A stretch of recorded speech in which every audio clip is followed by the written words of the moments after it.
जगला में जो करे वो करे रात के मिलेला सुकून खाके राजा जी के हाथ के अच्छा लागेला। कमर ककरी से भइल काटा हराबा हो गलिया लागेला जान टमा डराबा हो गलिया लागेला जान टमा डराबा हो।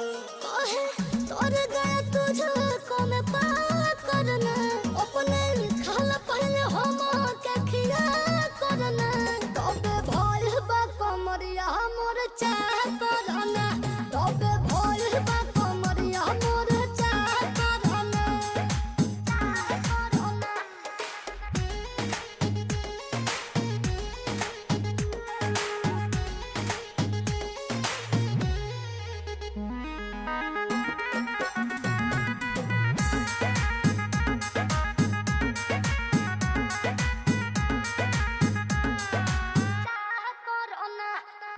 प्रिंस के प्यार देखे धांसो हर घरे जरत रहेली मोर सासो बुरा लागेला ढेरे सहतारू जान साचो